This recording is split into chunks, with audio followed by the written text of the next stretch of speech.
Hello, everybody, and welcome to another Monday Motivation. Ooh, the guest joining in. He's on point. I know. I think he may be the second person. Maybe Allison nailed it. But that's only because they've had the information prior. Yes. But still, thank you for coming into the rah-rah moment. I just wanted to say it, too. Why not? Yeah. Wanted to be part of the gang. As always, I'm your host, Daniel Krakowski, here with Goran Vazovic. What's going on, everybody? And that third person you're hearing on the mic is Matt Wagner, the legend, the man himself. The man himself. Oh, you're too much. we finally got Matt, after all these years of knowing him, to come on board and work with us here at VSM. Couldn't be more happy and thrilled. Thank you. I mean, he brings just a vast amount of knowledge, real estate knowledge, and that's going to be another personality. Sure. Yes, and we can talk more about it in another podcast. But today we wanted to talk, and speaking of bringing things, this is what Matt brought to the table today. He brought the topic. The topic is going after and establishing your why and everything that you do. Why?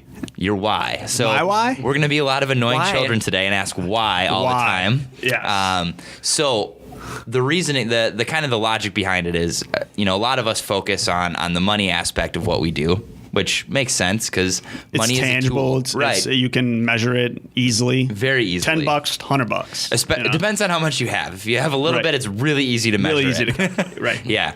But, we look at it, but, it's also really just a tool, right? It's not the end game. It's a means to get to some sort of end. So considering what your end is, and that's what we're going to try and do a little bit. Right. So, and a lot of times, I'm glad you came up with the topic, the why, because it's super important. I think when it comes to achieving, whatever your goals are, you need to know the reason you're doing something, and you're going to be a lot more likely to basically get that goal accomplished. If you say, well, I want $1 million, and if you don't have a good enough reason as to why you want it, the chances are it's never really going to materialize into that, and in this case, $1 million or whatever else the goal is. Is that kind of what you were thinking when you came up with the topic? Yeah, it is. And there's a lot of other rewards to real estate that I found very rewarding besides the money. Right. So kind of to jump right into that, you have a portfolio and of about 16 units or so. And what was the reason why you got into real estate? What was your why in the beginning that helped you accomplish those goals? Honestly, I've always been in real estate since really the age of 9 when I was interested in going to open houses, with my father. We lived in a lot of different areas of St. Paul in a lot of different style homes, and I always knew that there's a lot of instant gratification when you remodel a property, because you get to see, the beginning and the end, and it's like you can see it, and that's very rewarding. And then I also like the sense of community.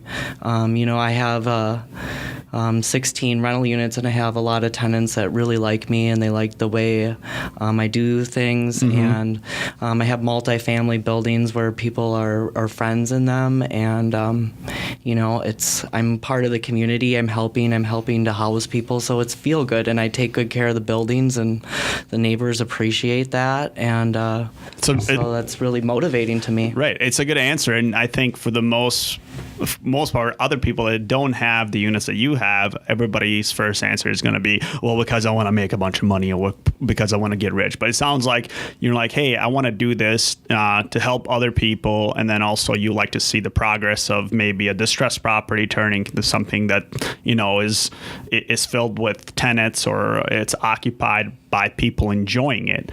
And when you concentrated on that aspect, that result, the money was what naturally it came with it. And that's, I mean, like I said, a lot of times I tell people, like, listen, just concentrate on what you want to do, where you like to do, and the money will follow. Yeah, I think a lot of times we've all stressed this before in previous Monday motivations, that money is really just almost a substitute for time.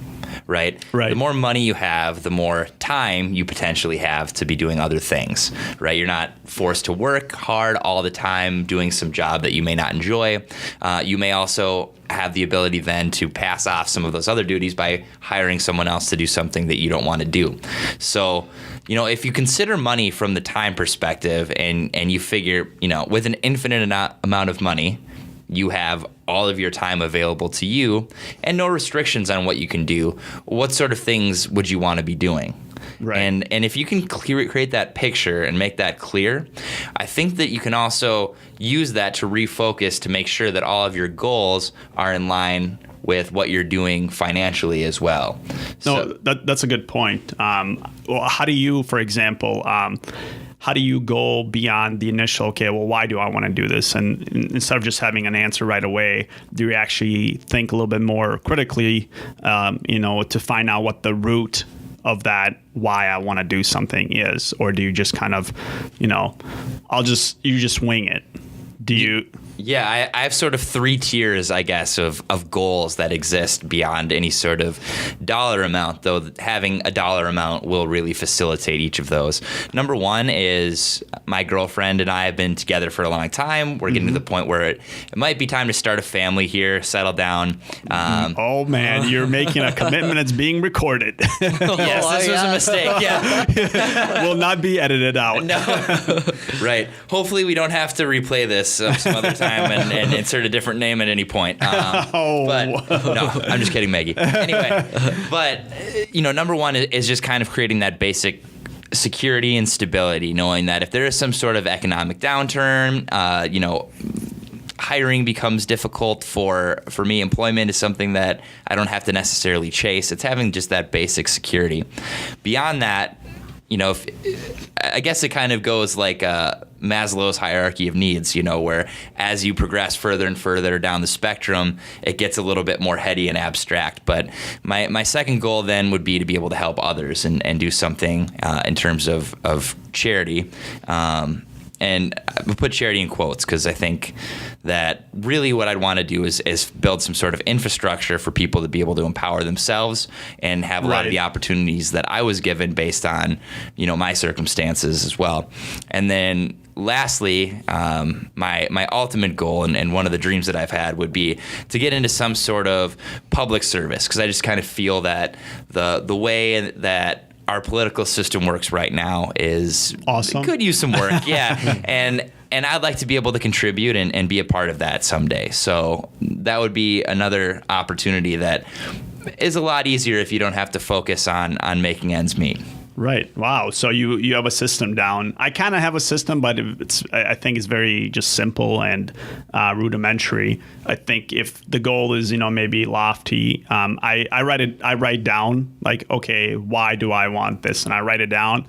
And then I just come back to it actually like a day later or a week later to see if I can, stir up something else.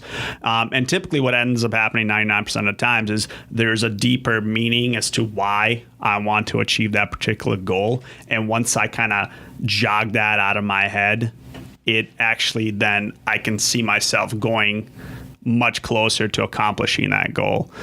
So it's never just, I want to get a rental property because it's going to be a nice addition to my portfolio. It's usually, from a rental perspective, it's like I want to see something, that was once distressed be new and, be usable again, revive it, bring life back into it. And that's really why I like that aspect of, for example, in real estate. I love that. Right. It's you can feel it when you go into a property that's been vacant for a while. You can feel a certain sense, right? Now, if that property has been empty or hasn't been lived in, but somebody has been taking care of it, there's still a certain sense of it. it's different than if it was abandoned or just very vacant or whatnot. But then add, lived in, or people are currently living in it, but they just stepped out for you to do a walkthrough. That creates a whole different feeling too. Mm-hmm. So that's kind of the reasoning of why I really like real estate. And it was always just because I enjoyed that aspect of it, and providing a really good product for tenants, future bringing homeowners. a property back to its highest and best use. Right. Exactly. Making it usable. And I also think that you're always going to excel in things that you really like. So if you really like it and somebody else is in the industry but doesn't really like it, I think it's harder to excel, because I've had jobs before and I've tried different things where I didn't really like the job as much, and other people excelled more than me because they really liked what they're doing. And then you also feel more confident in yourself if you really like what you're doing, and you really, then it doesn't feel as much like work either. Yeah. Which is why I came to VSM, because it's a group of really entrepreneurial people in real estate, and that's what I am. So why not be around those people? That's right. Yeah. That's right. And what I really like about Matt too is the fact that he brought up this topic is very apropos, I think, for his personality and what I've learned from him in the past couple months here. And that, I think I tend to get caught up a little bit, and I'll lump you into this too. You can confirm or deny. I confirm. I'm just kidding. The kind of the idea where, I get set on a path and I set a goal and I lose touch with the bigger reason why I want to do something, and I've turned it into a competition, and I'm just trying to do the best job possible. Nothing wrong with that. Right, but with no real purpose, right? Just like, I'm just gonna go as hard as possible and just push. And it's really important, I think, to step back and really take a look at your reasoning for what you're doing things. Right. I'm going to confirm basically what you just said. I think for some people, and in Matt's case, it's easier for him to kind of reel himself back into that why moment, versus maybe for us, it's a little bit, we get out there, so it takes us a little bit more time to get back to the actual why. And I was really just going to mention, as far as, separating a good real estate agent from a bad one.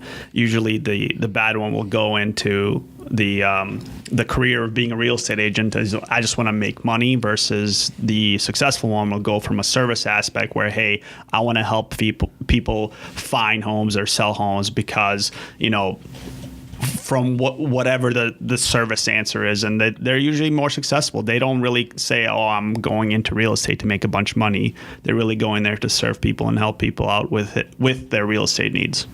Yeah. And it also does benefit me. I mean, obviously, I make cash flow from my rental property, so I found something that benefits me financially and also helps other people, and I'm the right guy to run it because, they seem to like the way I run it. So Yeah, and I definitely have seen a change in the expectations for some of our owners as well since you've been here, in a positive way, in terms of the type of product that we want to put out into the marketplace, in terms of having rental properties in their best condition, not only for the tenants to be able to live in them and feel good, comfortable, and have a good experience, but also for the owners to maximize what they're getting out of it as well.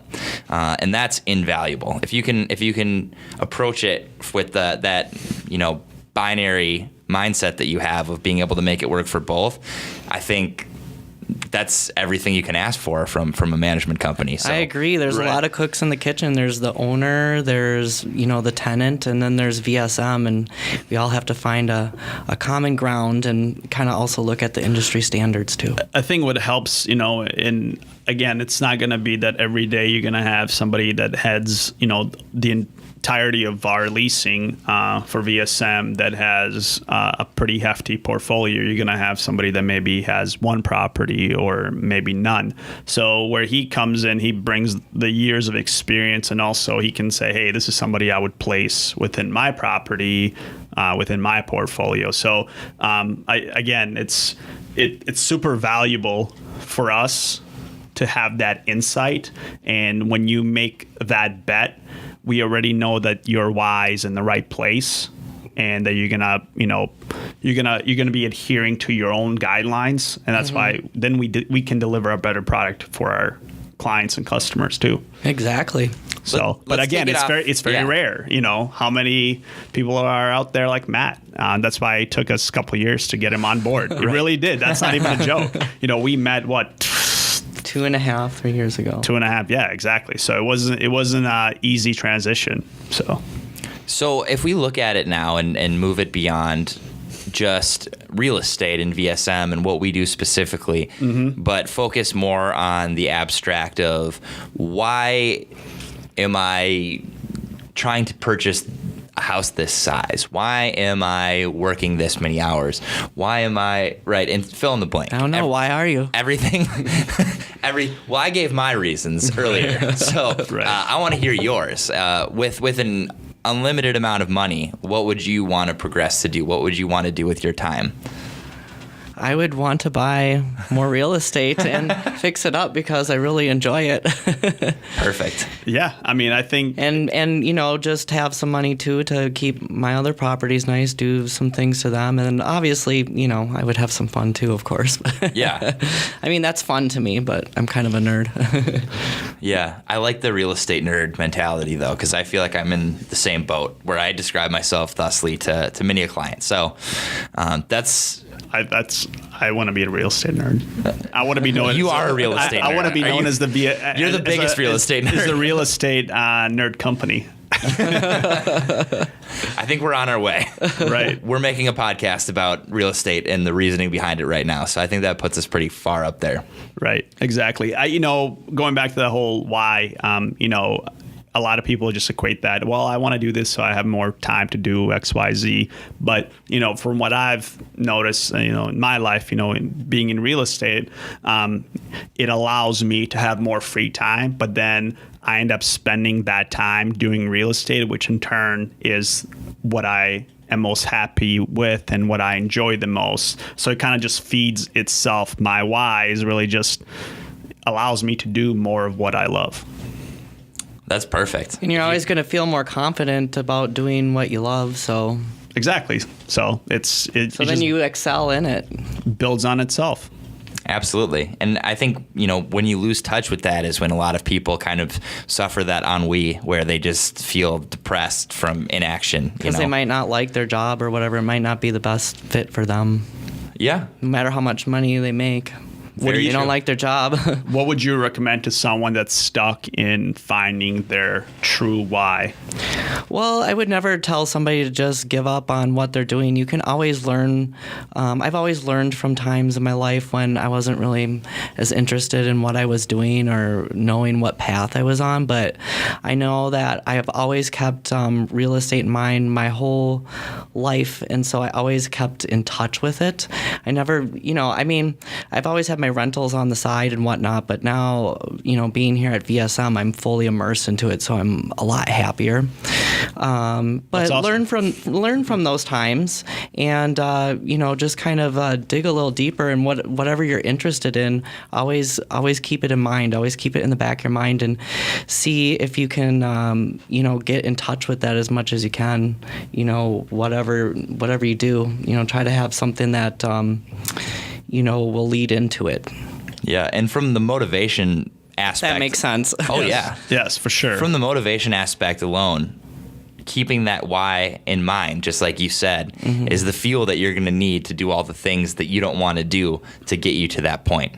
And I think that's as good a point as any to end it on. Well, yeah, you might not know how you're going to get to that point, but, if you just keep it at the back of your mind, something will happen. And if you can't identify it, you're going to have a real hard time using it for fuel. Yeah. That's right. All right. Well, we'll wrap it up there. Thanks so much for being here, Matt. All right. Thank you, Matt. Motivation Monday. That's right. Or Monday motivation, whichever Either way, you want to we'll do it. Exactly. Catch you guys next time. Thanks.